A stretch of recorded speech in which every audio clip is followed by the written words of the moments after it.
हरे कृष्णा, राधे राधे। कामिका एकादशी कब है? और कामिका एकादशी की बहुत सरल विधि मैं आप लोगों के लिए लेकर के आई हूँ। पंचांग के अनुसार सावन कृष्ण पक्ष के एकादशी के दिन कामिका एकादशी व्रत रखा जाता है। इस बार कामिका एकादशी व्रत 13 जुलाई 2023 को है। यह चतुर्मास की पहली एकादशी होती है। चतुर्मास में भगवान विष्णु 4 महीने के लिए योग निद्रा में रहते हैं। सावन मास के कृष्ण पक्ष की एकादशी को कामिका एकादशी कहते हैं। इस एकादशी पर भगवान विष्णु की पूजा विशेष महत्व रखती है। कामिका एकादशी का व्रत करने से भक्तों को शुभ फल की प्राप्ति होती है। तो देखिए, जिस जगह पे हमें पूजा अर्चना करनी है उस जगह को अच्छे से पहले साफ कर लेंगे। साफ करने के बाद में आप चंदन से, रोली से या फिर हल्दी से स्वास्तिक बनाकर उस जगह को हम शुद्ध कर लेंगे। उसके बाद में हमें उसके ऊपर चौकी रखनी है। आप चाहें तो इस तरीके से कर सकते हैं, और अगर आपके पास टाइम कम है तो सिर्फ आप स्वास्तिक बनाकर उसके ऊपर चौकी स्थापित कर सकते हैं। तो देखिए, मैंने हल्दी डाल करके उस जगह को पहले शुद्धिकरण किया है। उसके बाद मैं इस पर स्वास्तिक बना मैंने यहाँ पर एक चौकी ले ली है। चौकी के ऊपर पीले कलर का वस्त्र बिछा दिया है। और सबसे पहले अपनी पूजा प्रारंभ करने से पहले हम गणेश जी को स्थापित करेंगे। तो मैंने यहाँ पर फूलों का आसन देकर गणेश और लक्ष्मी जी दोनों को ही विराजमान किया है। आप चाहें तो सिर्फ गणेश जी को विराजमान कर सकते हैं। फिर हम फूलों का आसन देकर श्री हरि विष्णु की फोटो को विराजमान करेंगे। आपके पास अगर मूर्ति है तो आप मूर्ति स्थापित कर सकते हैं। अगर आपके पास मूर्ति और फोटो में से कुछ भी नहीं है तो आप सिर्फ लड्डू गोपाल को विराजमान करके ये पूजा अर्चना कर सकते हैं, व्रत कर सकते हैं। तो देखिए, मैंने यहाँ पर लड्डू गोपाल को विराजमान कर दिया है। लड्डू गोपाल को विराजमान करने के बाद में हम शुद्धिकरण कर लेंगे। हमारे सभी देवी देवता यहाँ पर विराजमान हैं। तो शुद्धिकरण करने के बाद में आपको एक दीपक जलाना है। कोई भी पूजा प्रारंभ करने से पहले हमें दीपक प्रज्वलित करना होता है। आप ये दीपक तिल के तेल का या फिर देसी घी का ही दीपक जलाएं। तो वस्तु स्वरूपी हम कलावा अर्पण करेंगे यहाँ पे सबसे पहले गणेश जी को, उसके बाद श्री हरि विष्णु को कलावा अर्पण करेंगे वस्तु स्वरूपी। तो हमने लड्डू गोपाल को पहले ही वस्त्र धारण करा चुके हैं। तो उसके बाद आगे की पूजा प्रारंभ करते हैं। तो फ्रेंड्स, परम पुराण के अनुसार भगवान श्री हरि ने अर्जुन को एकादशी तिथि का महत्व बताया था। भगवान श्री हरि ने कहा, जैसे नागों में सर्वश्रेष्ठ शेषनाग और पक्षियों में गरुड़, देवताओं में विष्णु भगवान और वृक्षों में पीपल और मनुष्य में ब्राह्मण श्रेष्ठ होता है, उसी प्रकार सभी व्रतों में एकादशी का व्रत सर्वश्रेष्ठ माना जाता है। भगवान श्री हरि ने बताया कि एकादशी का व्रत अगर कर लिया जाए तो बाकी किसी और व्रत की आवश्यकता नहीं होती है। सबसे ज्यादा महत्वपूर्ण और फलदायी व्रत एकादशी को माना जाता है।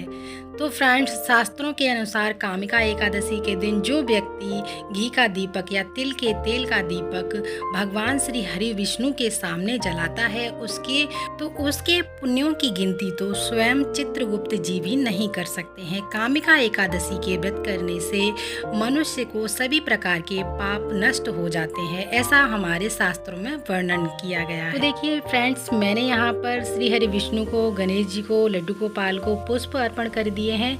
अगर आपको पीले कलर के फूल मिल जाते हैं तो बहुत अच्छी बात है, क्योंकि विष्णु भगवान को पीले कलर के फूल बहुत ही प्रिय होते हैं। मैंने यहाँ पर गणेश जी को भी पुष्प अर्पण कर दिए हैं और भोग भी अर्पण कर दिया है। गणेश जी को भोग मैंने अलग से अर्पण किया है, क्योंकि उसमें तुलसी दल नहीं रखा जाता है। और विष्णु भगवान को जब भी आप भोग लगाएं तो तुलसी दल अवश्य रखें। 1 लोटा जल ले लेंगे। 1 लोटा जल लेने के बाद में हम देखिए धूप दीप दिखाएंगे। तो मैंने यहाँ पे धूप ले ली है।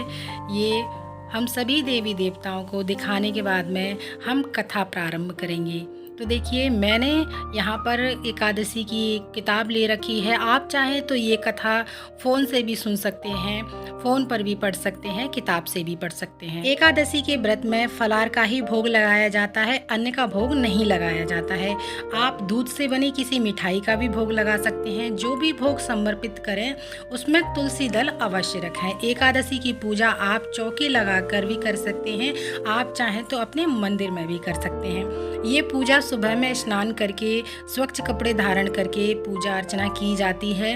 अगर आपके पास किसी कारण बस किसी दिन टाइम नहीं मिलता है तो आप ये तो आप ये पूजा शाम को भी कर सकते हैं, यानी सूर्यास्त से पहले कर सकते हैं। तो देखिए, पूजा पूर्ण होने के बाद में हमें कथा पढ़नी है, तो कथा प्रारंभ करने से पहले अपने सीधे हाथ में कुछ पुष्प ले लीजिएगा और 1 लोटा जल ले लीजिएगा। जब आप ये कथा पढ़ेंगे, उसके बाद में जब पूरी हो जाए तो जो आपने अपने हाथ में पुष्प ले रखे हैं वो हम श्री हरि विष्णु के चरणों में अर्पण कर देंगे। तो उसके बाद हम पूजा आरती करेंगे। तो इस तरीके से हमारी पूजा पूर्ण होती है।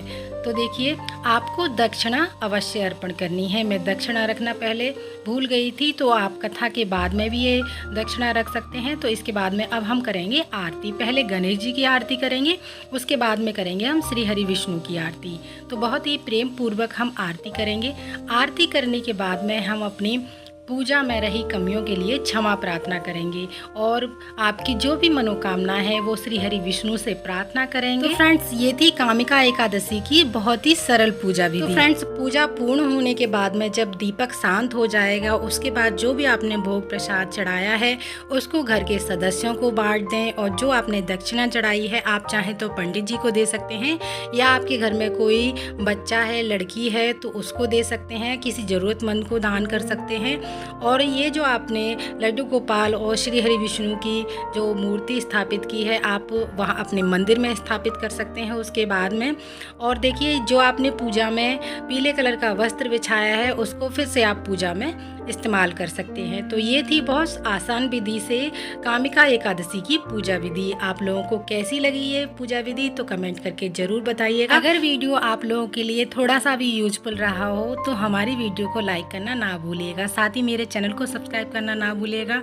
ऐसी ही प्यारी प्यारी वीडियोज़ मेरे चैनल पर आती रहती हैं। तो मिलते हैं अगली वीडियो में, तब तक के लिए आप सभी को मेरा राधे राधे, जय श्री कृष्णा।